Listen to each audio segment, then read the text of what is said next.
신명기 25장 1절에서 3절 말씀입니다. 사람들 사이에 시비가 생겨 재판을 정하면 재판장은 그들을 재판하여 의는 의롭다 하고 악인은 정죄할 것이며 악인에게 태형이 합당하면 재판장은 그를 엎드리게 하고 그 앞에서 그의 죄에 따라 수를 맞춰 때리게 하라. 40가지는 때리려니와 그것을 넘기지는 못할지니 만일 그것을 넘겨 내를 지나치게 때리면 내가 내 형제를 경히 여기는 것이 될까 하노라. 아멘. 뜬금없는 질문으로 설교를 시작을 합니다. 여러분 양해해 주시기 바랍니다. 신명기는 성경이 아닙니까? 신명기는 성경이 아닌가요? 성경이죠. 징벌은 성경이고 용서는 성경이 아닙니까?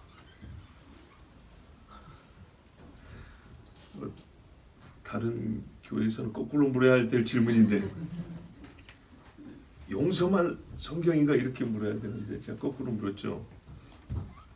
많이 때리는 것은 복음이고 적게 때리는 것은 율법인가요? 역시 반대로 물었어야 될 것 같은데 오늘은 이렇게 묻고 시작합니다. 1절에 개인들 사이에 분쟁이 발생했어요. 시비, 옳을 시 그를 빗자죠. 네가 옳다, 아니다, 네가 틀렸다, 내가 옳다 라는 분쟁이 발생할 경우에 그런 경우 생기죠. 많습니다. 하다못해 초등학생이 지우개 따먹기를 해도 그런 일은 발생합니다. 어떻게 이걸 해결할 것이냐? 하나님은 내버려 두지 않아요. 우리가 살면서 겪는 시비에 대하여 하나님은 우리는 싸우기 위해서 시비를 건다 그러잖아요. 거는 것이 아니라 시비를 가려야 될 일이 발생할 경우에 하나님은 눈 감고 계시지 않고 반드시 가려줍니다. 그래서 대체적으로 어떻게 해결하냐 하면 기본 법칙은 19장 15절에서 21절에 나와 있어요. 사람이 아무 악이든지 무릇 범한 죄는 한 증인으로만 정할 것이 아니요 두 증인의 입으로나 세 증인의 입으로 그 사건을 확정할 것이며 하고 위증하는 자가 있으면 그 위증한 말 그대로 벌을 내리라 이렇게 되어 있고요. 그리고 그걸 정확히 하되 눈에는 눈으로 이는 이로 생명은 생명으로 이렇게 할지니라 이렇게 했어요. 요약하면 무슨 말입니까? 시비가 가릴 일이 발생할 경우에 정확한 판단해야 되는데 여기는 증인이 있어야 하고 위증이 없어야 하고 판단이 있으면 형벌은 공정하게 죄값만큼 이게 기본 법칙입니다. 자, 그 법칙에 따라서 오늘 말씀을 보면 시비가 생겼어요. 자, 재판장이 재판을 합니다. 반드시 어떻게 해요? 증거와 증인이 필요합니다. 증거와 증인이 필요하고 위증이 없다는 전제가 이 안에 들어있는 것입니다. 자, 그럴 경우에 재판장이 할 일은 이것입니다. 의인은 의롭다 하고 악인은 정죄하는 것. 의인을 의롭다 하는 것은 잘하는데 악인을 정죄하는 건 못하겠다. 악인을 정죄하는 건 능숙한데 의인을 의롭다 하는 것은 좀 자존심 상해서 못하겠다. 그러면 안 됩니다. 의인이 내 원수라도 잘하면 잘한 것이고 내 친구라도 잘못한 것은 벌을 줘야 되는 겁니다. 재판장은 의로운 자에 대해서는 뭐라고 해야 되냐? 의롭다라고 말을 해줘야 됩니다.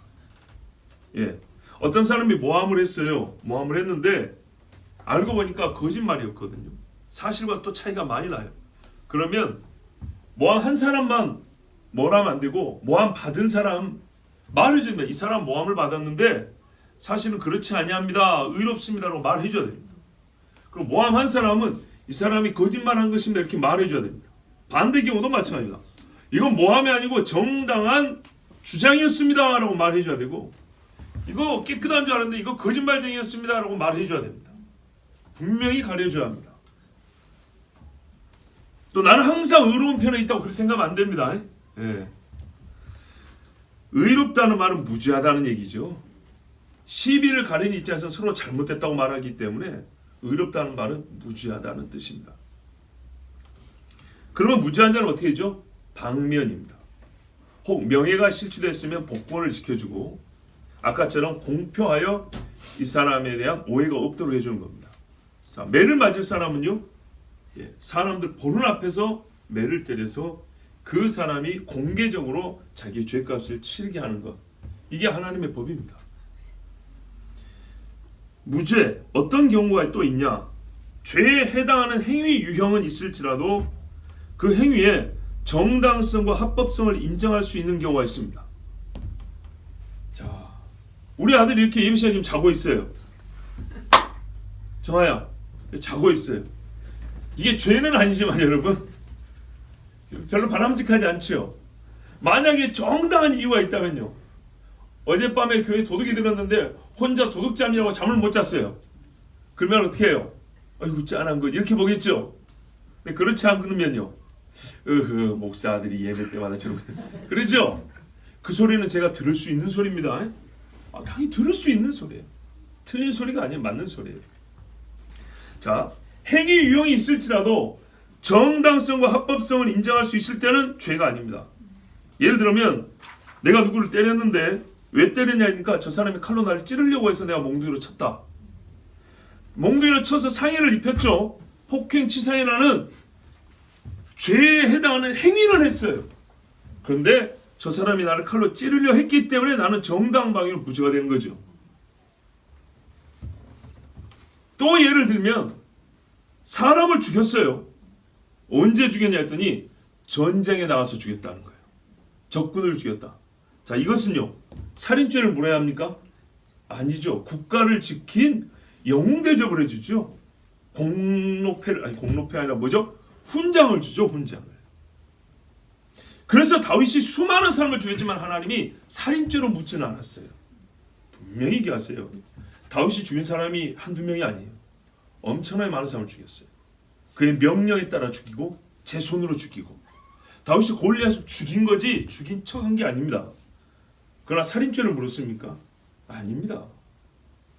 만군의 여호와의 이름으로 심판을 대리한 자로 하나님이 인정해 주었지 살인죄를 묻지 않았습니다. 의인은 그래서 무죄방면하고 그의 명예와 권리를 회복하게 합니다. 다윗이 성전을 못 지은 것은 부정한 피가 많이 묻었기 때문이지 살인죄 때문은 아닙니다. 이렇게 명예와 권리를 회복해 주는 것은 재판장이 할 일입니다. 이런 일이 있었어요. 북이스라엘이 아니고 원래 사울의 집이 이스라엘 다스렸죠. 근데 하나님이 사울을 버렸어요. 다윗은 쿠데타를 일으킨 게 아니고 하나님이 사울을 버렸어요. 왜? 하나님이 세웠기 때문에. 하나님이 사울을 버리고 하나님이 다윗을 세웠는데 사울이 우리 위에 계신 재판장을 거역하여 하나님의 기름 부은 자를 자기가 죽이겠다고 그렇게 나선 겁니다. 입장이 똑같아요. 사울은 하나님의 기름 부음에서 패해졌고, 그렇지만 본인이 하나님의 새로 기름 부음 받은 자를 용납하지 못하고 죽이겠다고 나섰어요. 그런데 다윗은 하나님이 패한 줄 알면서도 전에 하나님이 기름 부었다고 해서 사울을 죽이지 아니하고 자기가 분명히 지금 왕으로 등극을 해야 되는데도 불구하고 때를 기다렸습니다. 그렇죠. 그런데 이런 와중에 사울이 죽고 그 아들 이스보셋이 있을 때 그 집안에 아브넬이라는 대장군이 있다 했어요. 이 사람이 보니까 결국에는 나라가 다윗의 나라가 돼야 되는 거예요. 그래서 다윗에게 가서 화친을 맺자하고 내가 이스라엘 백성들을 다 당신에게로 돌이키겠다 이렇게 말했어요. 그러니까 다윗이 그래 그렇게 해라. 그리고 내 처 미갈을 장인이 다른 남자한테 줬는데 미갈도 데리고 와야 된다. 자, 이렇게 했어요. 이게 조건이었어요. 그런데 아브넬이 오면 그의 위상과 권위가 있기 때문에 자기 자리가 위태로울 것 같아서 요압이 아브넬을 몰래 불러다 죽였는데 왕이 좀 보자합니다 이래다가 이렇게 불러서 죽여버렸어요. 후에 압살롬 반역 때 아마사라는 또 장군이 있는데 이것도 다윗이랑 조카쯤 돼요. 왜냐면 다윗의 집에 그러니까 누이가 두 명이가 되는데 그 집의 아들들이 하나는 요압이고 하나는 저기 누구냐면 아마사거든요. 그러니까 얘네들끼리 또 압살롬 쪽에 붙었던 아마사가 이제 다윗이 다시 복권을 시켜줬어요. 이제 압살롬도 죽었으니까 네가 내 장군으로서 다시 역할을 해야지. 저 세바가 반란을 일으켰는데 저거 제압하고 와라 그랬는데 요압이랑 둘이 가다가 만났는데 요압이 역시 시샘을 해가지고 오 형님 그러면서 왜 형제가 아니니까 예. 한 2종 4총가 정도 되니까 형님 하면서 수염을 갖고 인사하는 척하다 칼로 찔러 죽여버렸어요. 요압이 이렇게 살인을 2번째 졌어요. 그래서 요압이 전쟁에서 죽인 걸 살인죄로 묻는 게 아니라 자기보다 의로운 자 둘을 죽였으니 이렇게 돼 있어요. 이건 살인죄예요. 그러면 다윗이 어떻게 해야 되죠? 재판을 열어서 사형을 해야 되죠. 근데 왜 못했냐? 스루야의 아들들이 힘이 강해서 내가 어떻게 할 수 없다고 그랬어요. 다윗이 왕이지만 요압과 아비새, 아사엘은 죽었고 이 형제들이 너무 힘이 강해서 어찌할 수가 없어서 그냥 냅뒀던 거예요.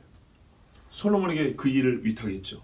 너는 지혜로운 자니 요압이 한 일을 네가 알 것이다. 그런데 요압이 아니나 다를까 지 죽을 무덤을 파죠. 아도니아 반란의 주동자가 또 되어버리죠. 그래서 그렇게 계기를 마련하여 하나님 반드시 그가 망하게 합니다. 그래서 하나님이 솔로몬을 통해서 요압을 쳐 죽입니다. 자, 그런데 이 요압이 죽였는데 요압이 다윗의 대장군이다 보니까 사람들은 다윗이 시켜서 그런 줄 알았어요. 그래서 아브넬이 죽을 때나 아마사가 죽을 때나 사람들 오해를 했어요. 다윗이 겉으로는 화친한다 하면서 뒤에로는 요압을 시켜서 죽였다고. 그런데 말이죠. 이게 어떻게 누명이 벗겨졌냐? 아브넬이나 아마사 이 사람들 장례칠 때 다윗이 막 운 거예요. 그 눈물을 보니까 저게 가짜 눈물인가 진짜 눈물인가 봤더니 진짜 눈물인 거예요. 그때 백성이 알았다는 거예요. 아, 요압이 지 맘대로 죽인 거였구나. 다윗이 시킨 게 아니고 요압이 지가 죽인 거였구나. 이렇게 풀렸던 겁니다. 자, 이렇게 해서 만군의 주 우리의 재판장이신 하나님은 보세요. 의로운 자와 그렇지 않은 자를 가립니다. 분명히 가립니다. 하나님의 판단은 정확하고 이것을 하나님의 사람인 본인이 세운, 본인이란다. 하나님이 세운 사람들에도 똑같이 그렇게 하라는 거예요. 내가 할 재판을 너희들에게 대신하라고 했으니까 내 기준을 가지고 내가 한 것처럼 똑같이 하라는 거예요. 아가 숨어도 반드시 잡아 돌을 쳐 죽인 것처럼, 레위인들이 칼을 차고 형제고 누구 치고 다니면서 죽인 것처럼 하나님의 심판의 대리자가 됐으면 정확히 그렇게 하라는 거예요. 자, 두 번째 이제 악인이죠. 악인. 이 재판할 때 악인이다, 죄인이다 불리는 사람은 속으로 악을 품은 자가 아니고요, 행동으로 악을 만든 사람입니다. 조심해야 됩니다. 사람에게는 속을 판단하여 그것에 대한 상벌을 줄 권한을 하나님이 우리에게 주신 적이 없습니다. 하나님은 심장과 폐부를 감찰하고 우리에게 때로 어떻게 해요? 그거를 헤아릴 수 있는 능력은 주시지만, 그러나 그 마음을 헤아린 것을 가지고 내가 네 마음을 보니까 너는 10년 후에 사람 죽일 놈이야, 에이 살인범아, 이러면 안 되는 거예요. 절대 그러면 안 돼요. 인간으로서는 나타난 행위에 대해서만 판단하는 겁니다. 그게 우리 인간의 권한 범위입니다. 더 하고 싶어도 그러면 안 돼요. 내가 영역이 뛰어나서 남의 마음을 읽을 수 있어도 말은 할 수 있어요. 왜? 너 그러다가 큰 죄 짓겠구나, 조심해라 할 수 있지만 이미 죄 지은 사람처럼 미리 벌 받자, 미리 매맞자, 이건 아니에요. 이건 사람이 하는 일이 아니에요. 하나님이 하시는 재판이 아니고 사람이 하는 재판이기에 사람은 뭘 기준으로 해요? 행위를 기준으로 합니다. 그의 한 실제로 말, 행위, 즉 나타난 것으로 재판을 합니다. 악인은 악이 자기 밖으로 표출되어서 이 세상에 또 하나의 악과 악의 결과물이 존재하게 한 사람입니다. 보세요. 이 속에 있는 것도 악입니다. 근데 그건 하나님이 판단하시죠. 그런데 겉으로 나타낸 건요, 악한 말을 해서 이 세상의 공기 중에 이 말이 존재하게 해버렸어요. 누구의 귀를 파고들어 마음에 이 말이 들어가게 해버렸어요. 내가 남의 것을 도취해서 잡아 먹어버리고 그 집은 가난하게 만들어버렸어요. 이런 악의 결과물, 악한 행위, 가만히 있으면 이 행위가 없는데 때려버리면 이 때린 행위가 존재하게 되죠. 악이 또 다른 형태로 존재하게 하고 악의 결과물이 이 땅에 있게 한, 없어야 되는 것이 있게 한 그 행위자를 악인이라고 부릅니다. 그래서요, 이 사람에게는 정죄를 합니다. 죄를 정한다는 거예요. 그래서 사람은 속을 보고 정죄할 수가 없어요. 예수님은 그래 하십니다. 예, 베드로도 그래 할 수 있죠. 아니, 베드로가 무슨 의미죠? 내가 네 일을 가만히 보니까 뭐예요? 네 마음에 악도한 것이 가득해서. 왜 그렇게 판단했죠? 이 마술사 시몬이 말로 했잖아요. 내가 돈을 줄 테니까 당신의 성령의 권능을 나에게도 있게 하라. 그러니까 그 말을 토대로 판단한 겁니다. 이런 말을 누가 하냐고요. 하나님의 영은 알지 못하고 돈 욕심만 있고 사람에게 인기 끌고자 하는 자가 하는 말이거든요. 그러니까 내가 가만 보니까 너 임마 속이 약한 것이 가득하구나. 이렇게 판단하는 겁니다. 아무 말도 하지 않는데 그렇게 판단하지는 않습니다. 자, 무슨 죄를 지은 사람 이렇게 땅땅땅 이게 정죄입니다. 정할 정, 죄를 정하다. 행위와 결과의 주체로서 그걸 한 사람으로서 사람이 자기 행위와 행위의 열매에 따라 이름을 붙이는 겁니다. 살인을 했으면 살인자, 살인범, 도적놈, 강간범 이렇게 이름을 딱 붙이는 겁니다. 그러면 그게 정죄라고 하는 겁니다. 그래서 우리가 교훈과 책망과 정죄를 구분해야 된다 그랬어요. 듣기 싫은 말이라는 범주는 똑같은데 내가 잘못을 하여 하나님 말씀해 보니까 그렇게 하면 안 돼 라고 말하는 것은 교훈을 하는 거예요. 그런데요, 가만히 저 지역갈 놈 새끼 이건 정죄가 되는 거예요. 조심해야 돼. 이건 사람이 할 소리가 아닙니다. 예. 이렇게 행위에 대한 판단을 내리지 않고 상벌을 줄 수는 없습니다. 뭐라고요? 악인과 의인, 의인과 죄인을 그 행위에 따라 판단하지 않고 상벌을 줄 수는 없습니다. 아무것도 안 하는데 내가 가만 보니 너는 5년 후에 죽을 사람을 살릴 것 같아. 자, 미리 받아 표창장. 이럴 수는 없는 겁니다. 행위가 있고 행위에 대한 판단이 있고 상벌이 있습니다. 재판이라는 것은 항상 우리가 생각할 때 벌 받는 쪽만 생각하는데 그렇지 않습니다. 의로운 자는 의롭다 한다 그러죠. 이게 재판입니다. 교회에서도 7이라는 말을 들으면 기본적으로 자꾸 벌 주는 쪽을 생각하는데 그런 게 아니다. 7이 이치에 따라 다스린다는 얘기입니다. 다스림의 결과 잘했다와 잘못했다가 가려지는 겁니다. 인식이 앞섭니다. 잘못을 했다, 잘했다는 인식, 머릿속에 판단이 앞섭니다. 그 다음에 말로 발표를 합니다. 발표를 하되 1대1이 아니고요, 대중 앞에서 합니다. 이런 걸 이렇게 공표라 그러죠. 공표. 공개적으로 알린다는 공표. 재판은 그렇게 하는 거예요. 은밀한 밀실에서 하는 게 아니에요. 그 자체가 부정한 재판으로 오해받을 수밖에 없어요. 왜? 절차 자체가 재판은 공개인데 공개를 하지 않은 거는 어떻게 돼요? 그 자체가 부정이 되는 거예요. 공표를 한 후에 합당한 보응을 하여야 합니다. 이와 같은 재판 절차를 공정하게 하는 것은 재판의 끝이 바로 서는 것만이 아니라 최종 결과만 바른 것이 아니라 재판의 시작부터 전체 과정이 바르고 마지막도 바라야 된다는 것을 지금 말씀드리는 겁니다. 죄와 무죄 또는 의와 악이 바로 선고되는 것, 상벌이 정당하게 내려지는 것 이전에 존재한 사실에 대한 정확한 조사와 파악이 있어야 하고 그 앞에는 행위를 조사하고 판단할 근거가 되는 법이 있어야 됩니다. 그래서 우리가 가끔 어떤 말을 듣습니까? 이런 말 듣잖아요. 분명히 저거 잘못 같은데요. 아, 그랬는데 지금 근거가 되는 법률이 없어서 어떻게 처벌을 못합니다. 이런 소리 듣죠. 바로 그거예요. 법이 앞서야 되는 거예요. 법이 먼저 있고 행위가 있대 법에 저촉하는 행위를 판단하는 거예요. 그러니까 무엇보다 법이 앞서야 돼요. 그런데 여러분, 법은 저절로 생깁니까? 만들어지는 거죠. 바로 그거예요. 하나님이 계시고 하나님이 법을 그래서 먼저 주는 거예요. 여러분, 참, 왜 율법이 먼저 주어지는가를 잘 생각해 보세요. 왜 율법이 5권씩이나 주어졌고 출애굽기에 나온 것이 신명기에 반복하여 주어졌는가? 최후에 가면 하나님이 우리를 심판한다 그랬거든요. 심판하면 행위를 기록한 책이 있고 옆에 생명책이 있다 그랬어요. 아시겠어요? 생명책, 비블리아, 바이블. 오늘은 그래요. 생명책이 있더라. 이제 문법에 따라 비블리온. 주요. 비블리아 스크롤. 무슨 말이에요?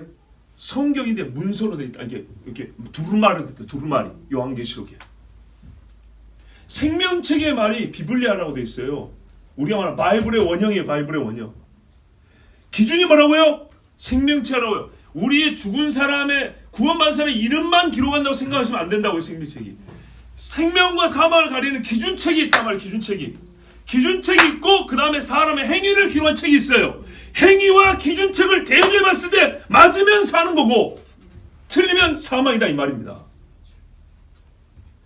하나님의 기준책을 이렇게까지 자세하게 가르치는 걸 감사해야 돼요. 얼마나 구체적으로 가르치는 게 감사합니까? 그냥 대충 착하게 살아 이렇게 하지 않았어요. 나 잘 믿어야 돼 이렇게 끝내지 않았다고요. 얼마나 자세하게 가르쳐주는지, 하나님의 의의 기준이 무엇인지 얼마나 꼼꼼하게 가르쳐주는지 감사하잖아요. 행위를 조사하고 판단할 근거가 되는 법이 있어야 하고요. 이 법을 만든 이가 하나님이신데 이제 우리가 보는 법은 뭐죠? 최후의 심판하실 하나님의 그 판단을 우리가 사는 동안에도 이런 판단이 있어야 되잖아요. 최후의 심판은 주께서 하실 날까지 유보되어 있지만 우리가 이 땅에 살 동안에도 하나님의 법으로 살아야 되기 때문에 한시적이고 임시적이고 유한하지만 인간 재판장을 세워서 하나님이 그 일을 부분적으로 대리하게 하는 거예요. 부분적으로 대리. 그래서요, 이 법을 다룰 재판장을 하나님이 세우십니다. 어떻게 해요? 10부장과 50부장, 1000부장까지 백성의 장로와, 그렇죠, 이렇게 세우는 겁니다. 이렇게 세워질 때 그 사람들은 단독자가 아니고요, 공동체의 수장 역할을 동시에 감당합니다. 사사들을 보세요.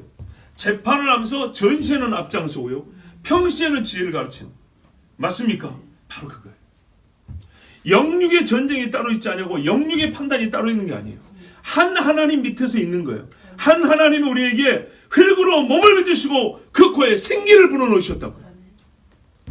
그래서 하나님께서 공동체적 권위가 주어진 사람을 세우사 이 땅에서 판단하는 일을 하게 하셨어요. 오죽이면 로마서 13장에는 세상의 권력자들도 그들에게 칼을 하나님이 주셨나니. 왜요? 그들이 하나님을 잘 모르지만 양심에 따라만 판단을 해도 어떻게 해요?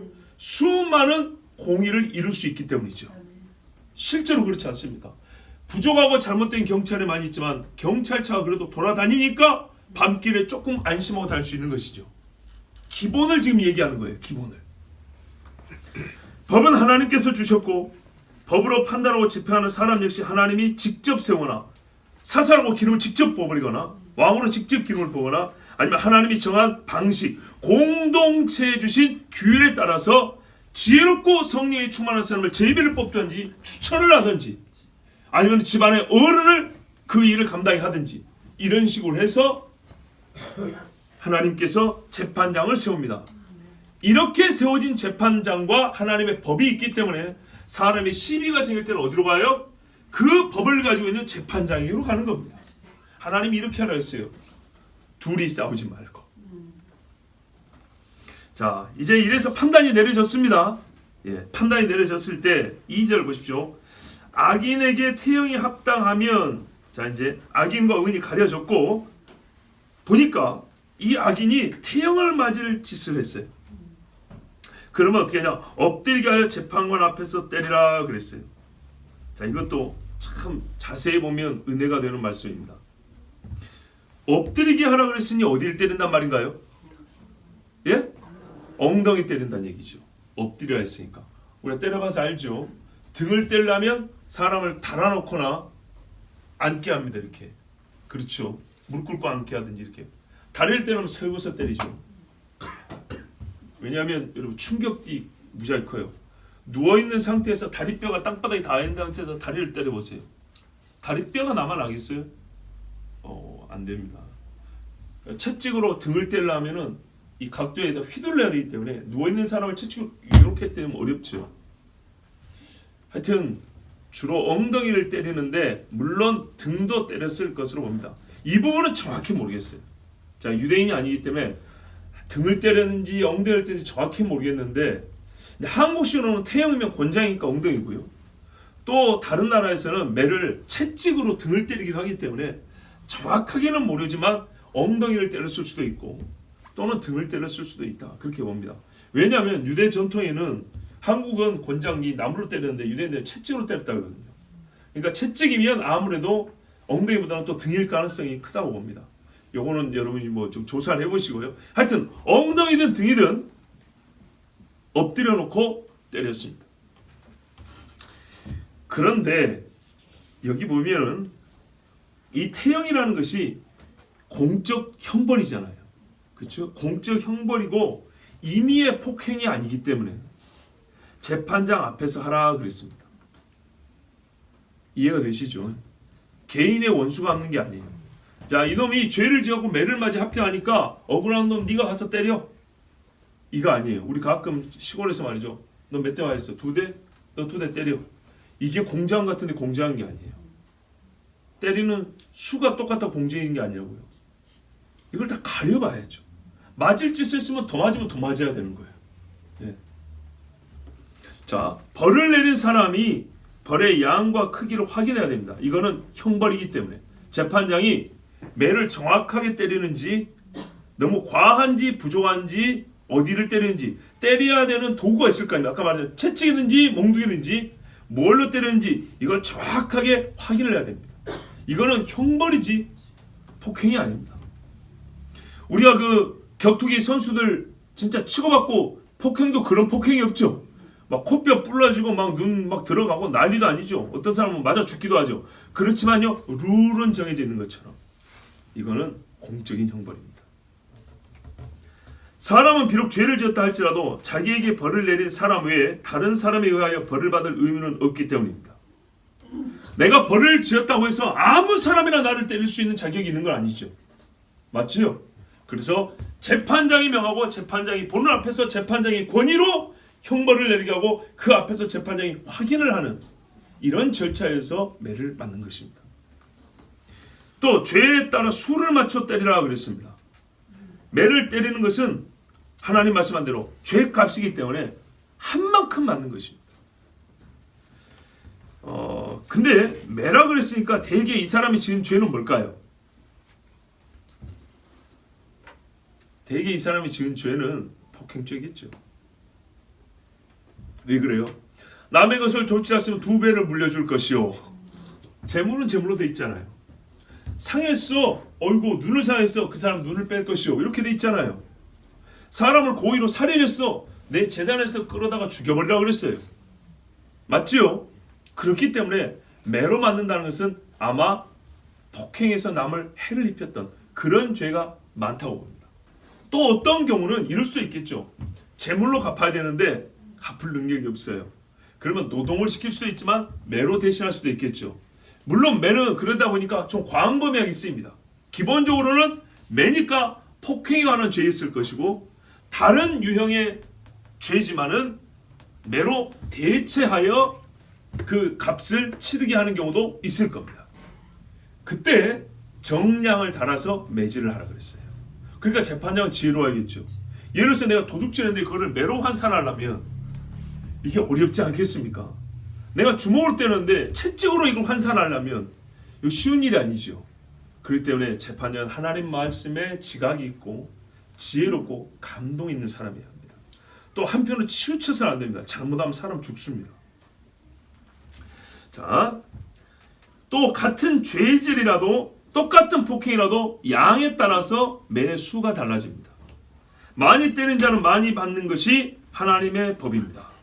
누가복음 12장 45절 이하에 보면 만일 그 종이 마음에 생각이를 주인이 더디오리라 하여 노비를 때리며 먹고 마시고 취하게 되면 생각지 않은 날 알지 못하는 시간에 이 종이 주인이 이르러 엄히 때리고 신실치 아니한 자에 받는 율에 처하리니. 잘 들어보세요. 종이 일을 안 했다고 해서 엄히 때리고 신실치 않은 자에 받는 율에 벌에 내린 것이 아닙니다. 이 종이 일만 안 한 게 아니고 뭔 일을 했냐면 다른 종들을 때리고 먹고 마시고 취하여 주인의 집을 어떻게 해요? 상하게 한 거죠. 일이 했기 때문에 주인이 와서 그 행한 만큼 일 안 한 것만 생각이 아니고 주인의 집을 오히려 해롭게 한 그 죄값까지 물어서 엄히 때리고 또 신실하지 못한 거였어요. 그 율에 처한다 이래 됐어요. 그래서 이렇게 말씀한 후에 예수님이 이걸 하나의 원리로서 설명해 주는데 뭐라 그러냐면 주인의 뜻을 알고도 예비치 아니하고 그 뜻대로 행치 아니한 종은 많이 맞을 것이요 알지 못하고 맞을 일을 행한 종은 적게 맞으리라. 무릇 많이 받은 자에게는 많이 찾을 것이요 많이 맡은 자에게는 많이 달라 할 것이니라. 아멘. 그래요. 그래서 많이 책임을 져야 될 사람이 있고 적게 맡는 사람이 있는 거예요. 매는요 천민들만 때리기 위하여 준비된 건가요? 아닙니다. 지위 고하를 막론하고 맞습니다. 예를 들어서 제사장이 범죄하면 제사장도 우통벗고 누워야 합니다. 고아로 큰 자식이라 할지라도 저 짠한 아이인데 좀 봐주면 안 될까요? 그럼 대신 자기가 맞으면 됩니다. 그렇지 않으면 본인이 맞아야 되는 것입니다. 다만 죄인에게 치욕의 낙인이 찍히지 않게 제한 조치가 덧붙여져 있습니다. 수를 세라 그랬습니다. 여러분 40이라고 뭐 이렇게 우리가 바로 가시면 안 되고 그 전에 수를 세어 이 말을 또 우리가 좀 주의하여 볼 필요가 있습니다. 아까도 말씀드린 대로 폭행이 아닙니다. 분이 풀릴 때까지 때리는 게 아닙니다. 죄인이 죽기 직전까지 때리는 것도 아닙니다. 본래 매가 죽기 직전까지 때리는 거야 아니면 분이 풀릴 때까지 때리는 거야가 아니라 죄 값대로 때리는 겁니다. 그래서 정한 수에 맞추어 소리내어 세어가며 이 매질이 폭력이 아니라 형벌임을 공표하며 때리라는 겁니다. 그러니까요 매 때린 사람 따로 있고 수 세는 사람 따로 있습니다. 이 절차가 엄정한 거예요. 엄숙해요. 막 깔깔웃고 꼴 좋다 이런 말이 허용되지 않아요. 조용히 해야 돼요. 조용해야 되고 재판장이 딱 가운데 서 있고 매질 맡은 사람, 수 세는 사람 이렇게 나눠져 있어요. 좌중을 정돈시키는 사람이 있어요. 지금도 우리 재판장에 가보세요. 아무리 작은 재판장이라도 법정에 경위가 있지요. 파견 나온 경찰들 있지 않습니까? 지키고 있죠. 서기가 있지요. 그래서 재판장 모십니다. 일어서십시오. 앉으십시오. 이렇게 다 하지요. 바로 그거예요. 만약에 재판장 한 사람이 서 있어서 이리저리 한다면요. 난장판 될지 모릅니다.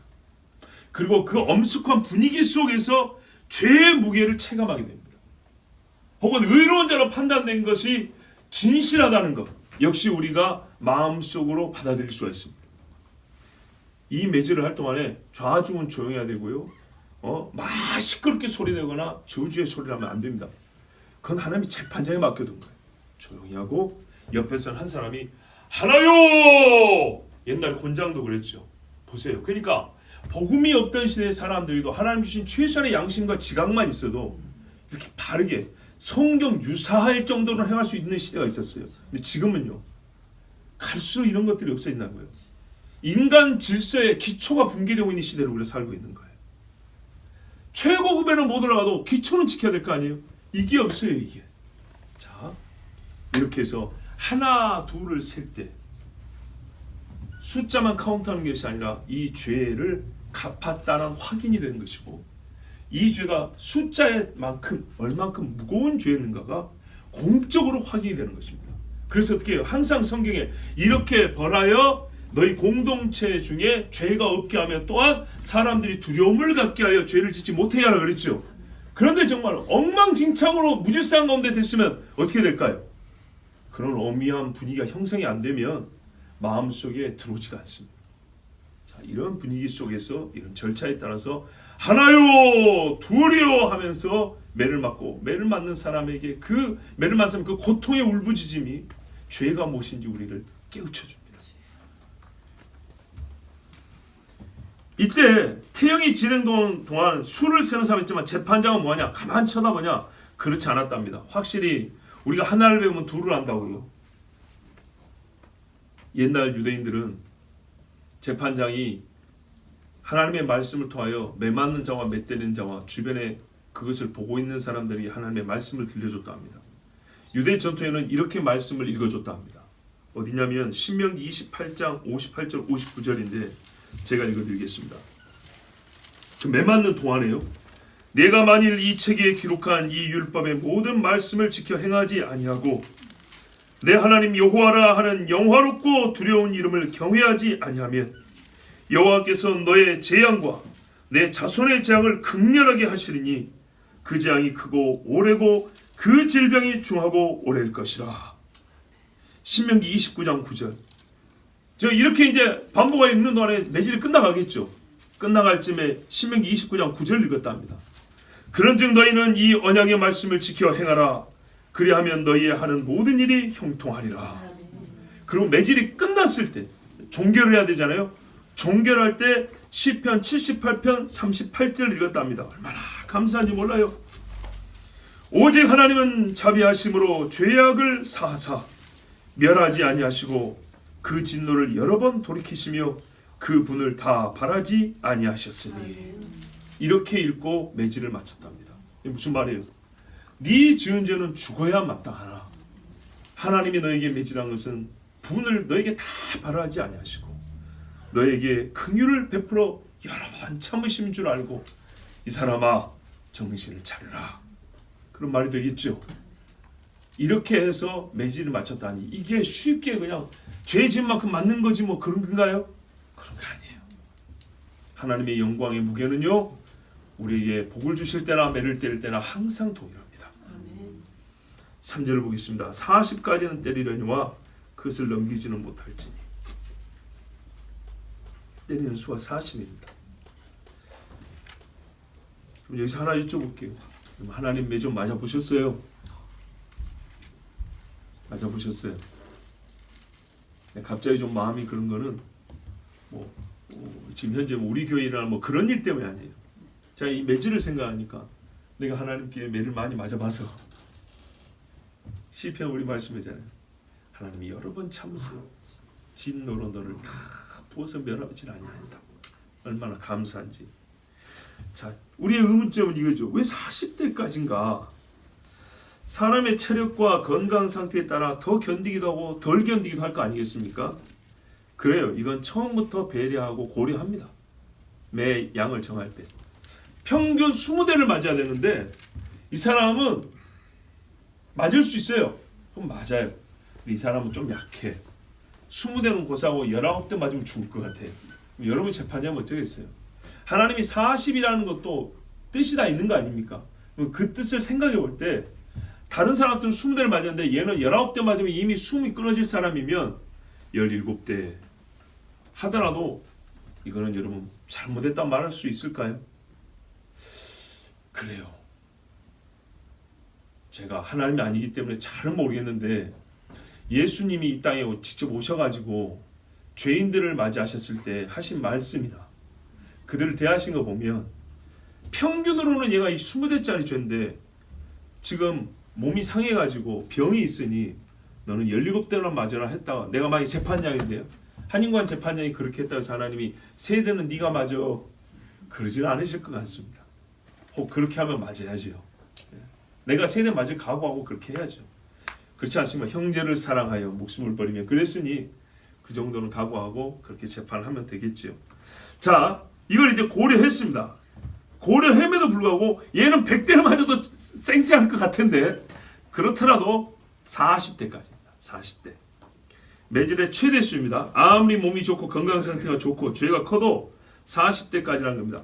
만일에 더 큰 죄는 태형이 아니라 다른 벌로 내리면 되죠. 이유가 궁금합니다. 궁금하죠? 예, 성경에 답이 나오는데요. 뭐 왜요? 그렇게 되면 형제를 경히 여기게 될까? 하는 이거는 막으시는 거예요. 태형의 한계입니다. 태형을 했을 때 사람이 수치와 모욕을 당하는 데까지 하면 안 된다는 거예요. 이게 놀라운 건데요. 어떤 형벌은요 수치와 모욕을 동반하는 형벌이 있어요. 근데 태형이라는 벌은 수치와 모욕을 동반하는 벌은 아니어야 된다는 겁니다. 수치와 모욕을 주어야 되고 그걸 받아야 될 형벌은 다른 형식으로 하나님이 벌을 줍니다.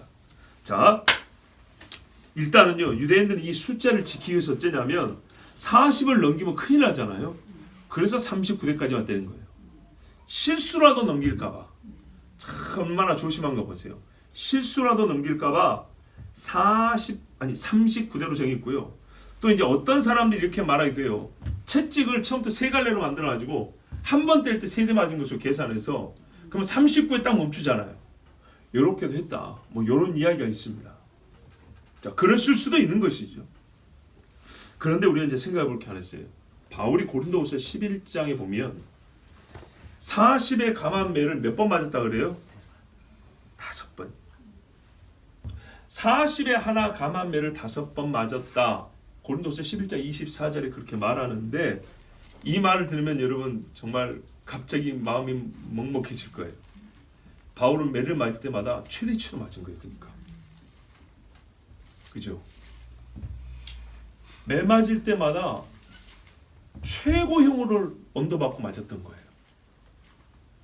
그럼 누구 말 맞다나 40대라면 죽을까봐 본문하고는 다르지만 그렇다 치면 바울은 이 사람이 무슨 뭐 건장한 운동선수도 아니고 군인도 아니고 외수하고 볼품없고 또 뒤에 나이 드는 사람 아닙니까? 그런 사람 병도 있었고 말이죠. 근데 이 사람이 5번이나 최고형으로 매를 맞았으면 살겠습니까? 골병 들어 죽습니다. 저희 할아버지가 좀 부끄럽게도 6.25 전쟁 때 탈영을 했거든요. 예, 전쟁 나가가지고 큰 딸을 놔놓고 전쟁 나가가지고 싸우다가 탈영을 해왔어요. 헌병대 잡혀갔죠. 다시 전시에 탈영이니까 총살 안 당해도 다행이죠. 얼마나 맞았는가 정말 골병이 되게 맞았다 했어요. 예, 그 매가 뼈에 사무치게 두드러 패버린 거죠. 뭐 이해는 됩니다. 전신대 그럼 전신대 니만 살겠다고 도망을 갔으니. 야 근데 그래가지고 우리 할아버지가 우리 촌말로 똥물을 해먹인다 그러거든요. 할머니가 고생을 많이 했긴 했어요. 자 보십시오. 그렇게 두드러 패 이게 최고형입니다. 죽을 정도로 때려버린 겁니다. 한 번만 맞아도 우리 할아버지 몸이 건장합니다. 우리 동네 장사로 장사. 저희 할아버지가. 근데 그 한 번 맞고 골병 들었다 했어. 골병. 바울이요. 그런 장사 체질도 아니에요. 그런데 최고형으로 매질을 5번 받은 거예요. 그래서 바울이 직접 한 말은 아니지만 동역자였던 베드로가 한 말이 바울을 두고 한 말 같고 바울을 대변해 주는 것 같아요. 베드로전서 2장 19절에서 25절까지 보면 애매히 고난을 받아도 하나님을 생각함으로 슬픔을 참으면 이는 아름다우나 죄가 있어 매를 맞고 참으면 무슨 칭찬이 있으리요. 오직 선을 행함으로 고난을 받고 참으면 이는 하나님 앞에 아름다우니라. 이를 위하여 너희가 부르심을 입었으니 그리스도도 너희를 위하여 고난을 받으사 너희에게 본을 끼쳐 그 자취를 따라오게 하려 하셨느니라. 매로 말하면 바울이 예수님보다 5배 많이 맞은 거예요. 그러니까 저는 죄를 범치 아니하시고 그 입에 괴사도 없으시며 욕을 받으시되 대신 욕하지 아니하시고 고난을 받으시되 위협하지 아니하시고 오직 공의로 심판하신 자에게 부탁하시며 예수님은 아버지께 의탁했어요.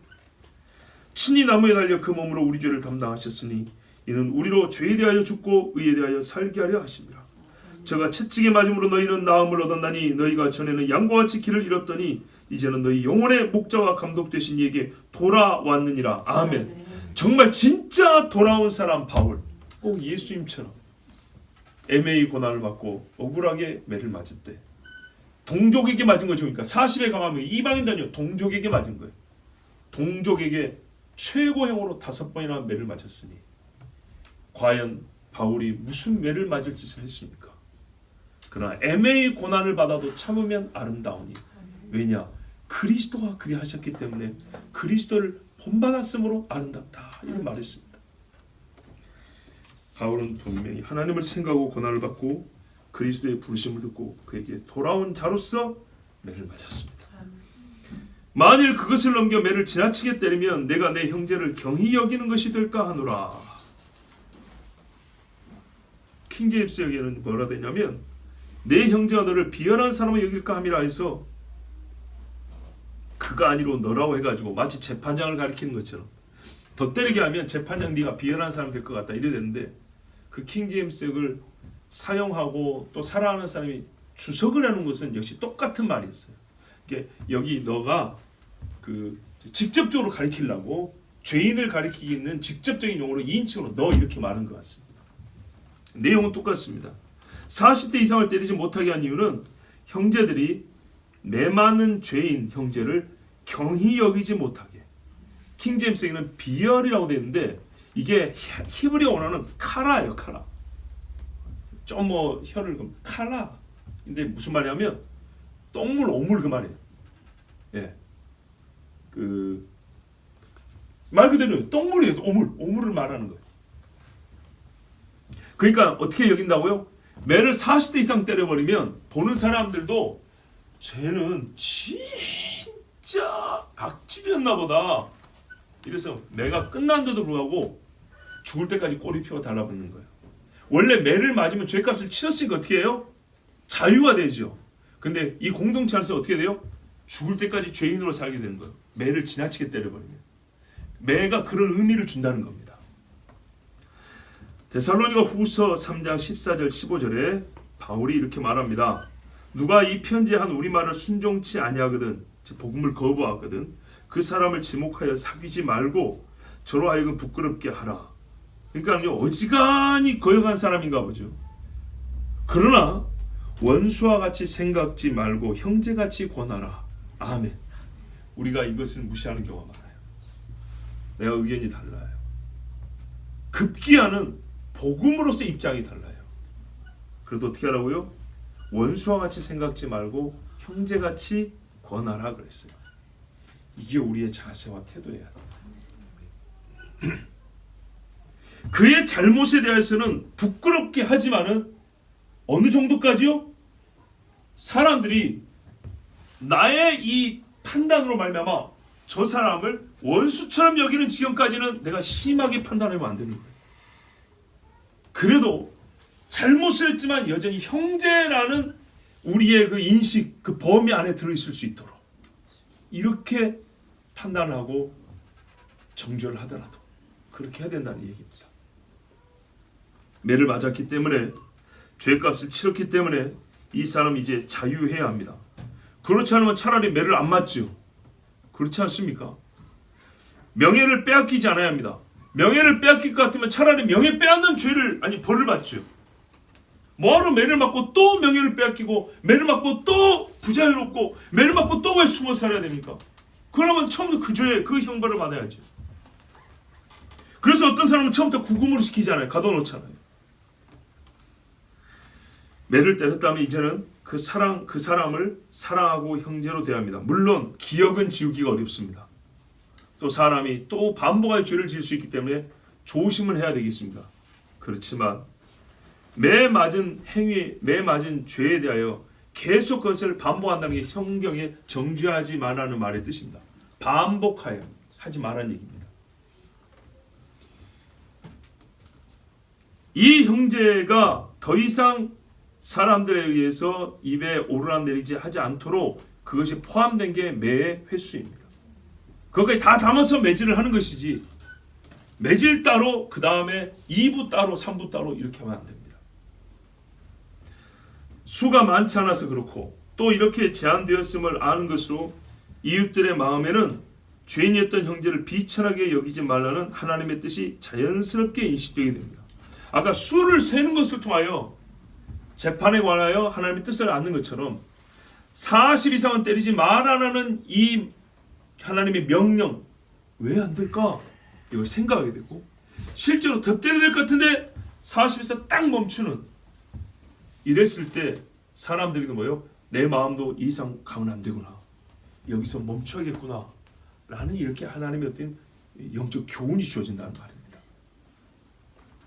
꼭 이와 같이 모든 사람은 하나님 앞에서 심판을 받습니다. 이 땅에 있는 심판, 아까 뭐라 그랬어요? 하나님이 하실 심판의 부분적 성취고, 이 땅에서의 하나 한계가 있는 작은 모형과 같다고 그랬습니다. 그러나 이 모형과 같은 심판이 있어야 우리는 이 땅, 새하늘과 새 땅이 아니라 이 죄악된 세상에서 보다 더 의롭고 또 하나님이 주시는 샬롬 안에서 살 수가 있습니다. 그렇다면 우리가 이 말씀을 듣고 끝을 생각해 봐야겠죠. 하나님이 나중에 이 땅에서도 사람들 사이에서도 재판한다. 원래 본질상 사람 사이에는 누가 누구를 재판한다는 것이 불가능한데, 하나님이 권위를 주사 재판하게 하시고 매를 때리게 하셨다면, 하나님 보시는 만군의 주요 심판하시는 주님이라고 그랬는데, 주님이 우리를 어떻게 심판하실까? 첫째, 하나님의 심판이 삐뚤어졌을 거라고 생각하지 마십시오.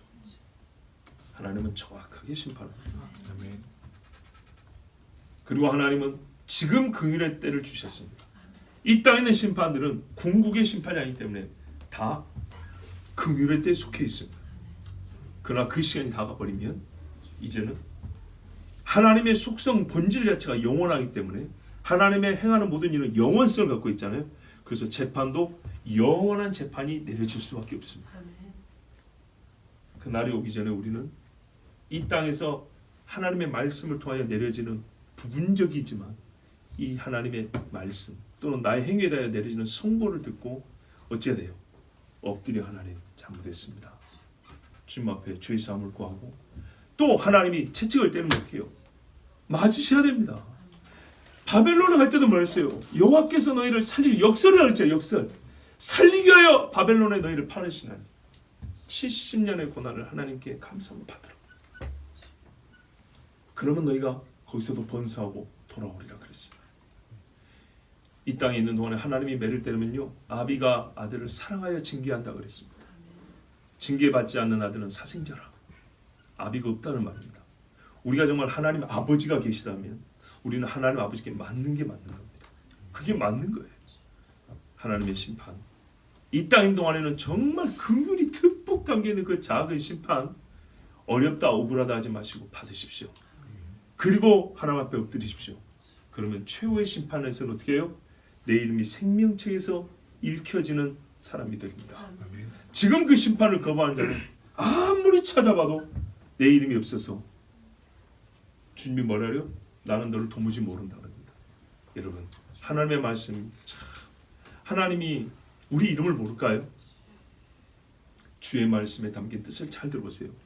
내가 너의 이름은 안다. 그런데 내가 너를 모른다. 이 사람이 하나님 예수님 옆에 있었다고 했잖아요. 예수님 옆에서 온갖 예수님이 하시는 일 옆에 같이 있었다 그랬어요. 동행을 했다고 했어요. 본인은 동행했다고 그랬어요. 근데 예수님 말해요. 내가 너를 도무지 알지 못하노니 그랬어요. 이유는요. 이름을 모르고 주민등록번호를 모르고 출생지를 몰란다. 그런 말인가요? 알죠. 그건 알죠. 무슨 의미입니까? 불법을 행하는 자요. 나에서 떠나라. 이런 의미에서 모른다 그랬어요. 네가 나에게 불법을 행하였으므로 나는 내 이름을 아나. 나는 너를 모른다. 이렇게 말했어요. 하나님이 하나님은 죄인의 이름도 아십니다. 누구 일어나 하면 바닷속에서 일어납니다. 누구 일어나 하면 무덤에서 나옵니다. 그 이름을 모른다고 해서 모른다고 하는 게 아닙니다. 이름은 다 아시고 몇 년 또 어디서 태어나서 어떻게 죽었는지 하나님이 다 아시지만 불법을 행하기 때문에 나는 너를 모른다 판단하십니다. 정말 우리 중에 한 사람도 하나님 앞에서 그런 판단받지 않기를 바랍니다. 이 세상에 어머니가 누구고 아버지가 누구고 다리에서 주워왔다는 소리가 참인 그런 존재로 삶을 시작했다 할지라도 주님이 내가 너를 아노니 너는 나의 명령과 규례를 지킨 자요 하나님의 계명과 예수 믿는 믿음을 지킨 자니라 하고 그렇게 인정받는 여러분 우리 모두가 되기를 축복합니다. 우리 하나님 앞에 기도합니다.